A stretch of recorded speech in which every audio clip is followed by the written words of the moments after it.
Hello everybody, and thank you for coming to another nature story time today. We have had a string of super cold weather with temps well below zero, and it has made me very grateful to have a warm place to go inside and a warm place to sleep at night. And I've also been thinking a lot about where our animals are sleeping, how they stay warm in winter, what their houses are like, and there's a lot of different answers to that question. But thinking about what their homes are like is really fun. I like to, when I'm out on hikes, try to find some animal homes. So keep an eye out when you're outside looking for where you think animals might live. And our story today is going to be all about that. So without further ado, it is called If Animals Built Your House. It was written by Bill Wise and illustrated by Rebecca Evans.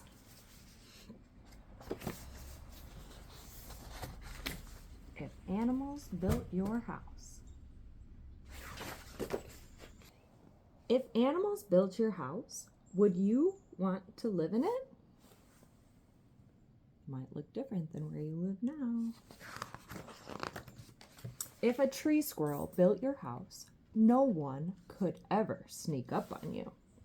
Your house might look just like a jumble of leaves, but it's really a tightly woven, waterproof ball.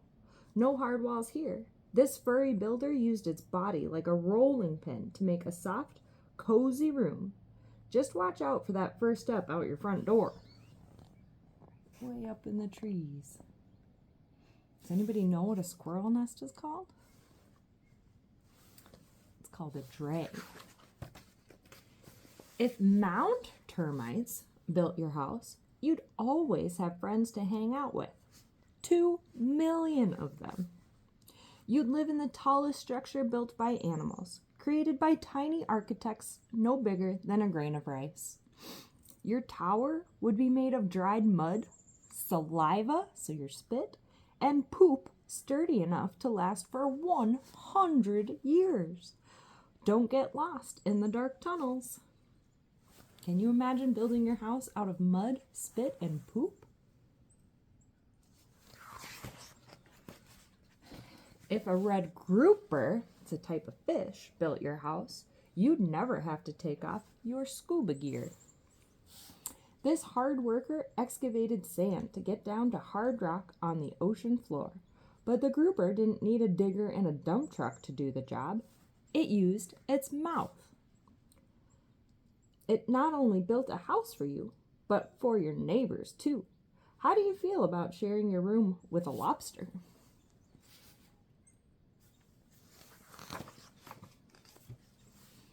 If a colony of honeybees built your house, you could scoop gobs of honey off your walls. I would like that. You'd have to squeeze into a super tiny room tightly packed next to thousands of others. It could get deadly hot inside, but don't worry. Worker bees would spend hours fanning their wings at 230 beats per second to cool it down.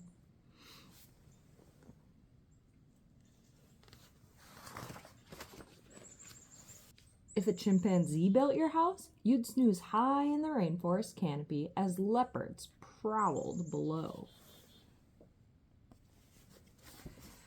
Chimps get lots of practice weaving comfy nests. They build a new one every night.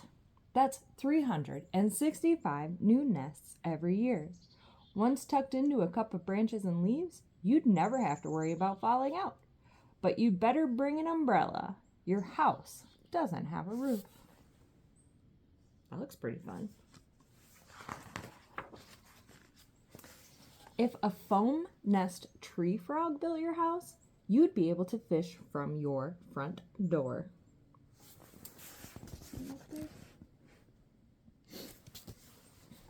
Your female builder would have produced a sticky liquid from her body and whipped it into foam with her legs to create your bubbly home.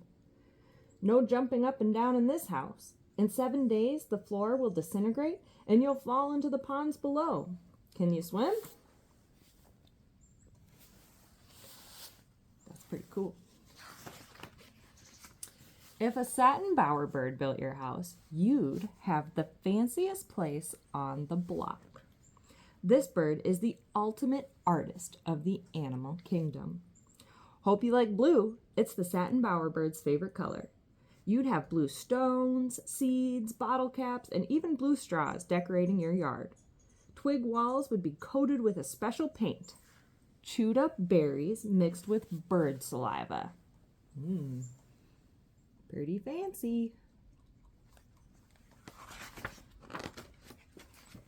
If a polar bear built your house, you'd live under a dazzling display of northern lights.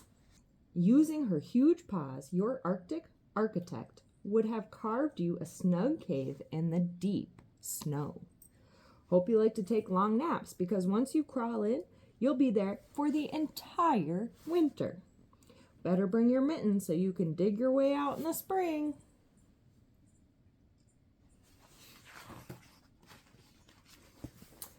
If alligators built your house, you'd have 2 styles to choose from. Options.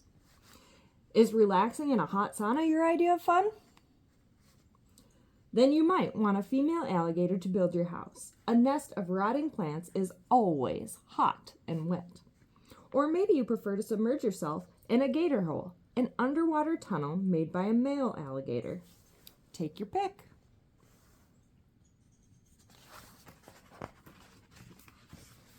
If a pack rat built your house, you'd never have to clean your room. Pack rat houses are always a mess.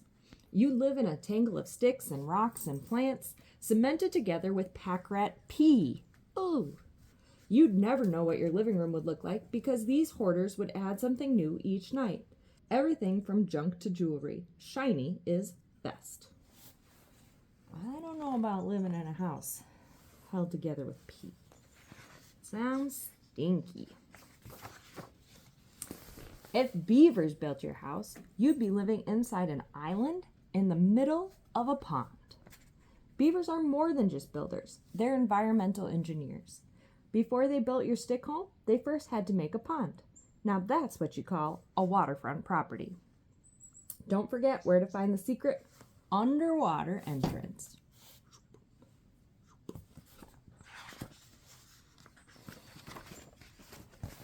So, what kind of house would you build? Here we see lots of different houses where people might live. Not all of our houses always look the same.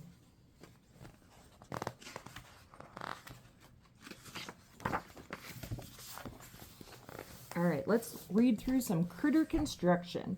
What and why animals build. Tree squirrels, where we started in our book, build a dray, a tightly woven nest of twigs, leaves, and moss. A soft lining of shredded bark keeps babies safe and warm. Mound termites build a mound that's taller than a giraffe. The termite colony lives underground in a huge network of tunnels. The mound circulates fresh air and protects the colony. See how tall that is? So here's our giraffe. It's even taller. Red grouper dig cave-like holes in the seafloor to attract mates and lure prey. Their house sites create habitats for sponges, corals, shrimp, lobsters, and other sea creatures. Wild honeybees often build a hive inside a hollow tree. Worker bees shape wax into 6-sided cells to form a honeycomb. The cells are used to store honey and pollen and raise larvae. Chimpanzees build sleeping nests to keep warm at night and stay safe from predators. They make a platform of branches and cover it with leaves, using the softest ones as a pillow. That's smart. Gray foam nest tree frogs lay thousands of eggs in a bubbly nest. After the eggs hatch, the nest breaks apart, the tadpoles drop into the water below, and continue to develop into frogs. The satin bowerbird. A male satin bowerbird creates a bower, which is 2 walls made out of sticks with a lane in between. Using the inside of the bower like a stage, he performs a song and dance to attract females.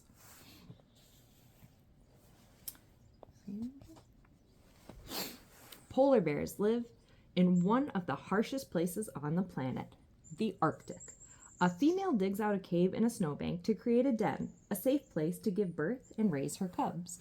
So only the females den up for the winter. The males stay out and hunt all winter long. A female alligator lays her eggs in a nest to keep them safe and warm. Eggs from warmer nests hatch as females, and eggs from cooler nests hatch as males. Pack rats that live in the desert make a den in and around cactus plants, which shelters them from extreme heat and provides a safe place to raise their young. Cactus spines deter predators. Beaver lodges keep babies and the whole family safe from predators. Beavers are some of the world's best ecosystem engineers because their dams dramatically change the environment. Animals build for survival. They need safe places to give birth and raise their young. Their structures give them shelter from harsh weather and protection from predators. Some houses help them attract a mate or catch food. It has some extra activities here in the back. I'll hold them up in case you want to take a screenshot and try any of these ideas out at home.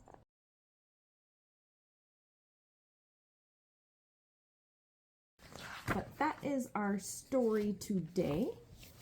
Like I said before, one of my favorite things about animal houses is I think it's just really fun to look for them on a walk.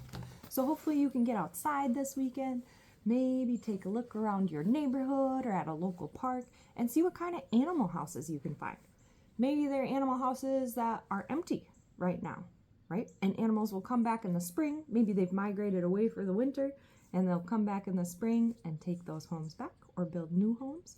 Maybe you can find some homes that you think maybe an animal is living in even right now, staying warm during this cold winter weather. So get outside and enjoy what's left of winter, and we hope to see you again soon for another story time. Bye-bye.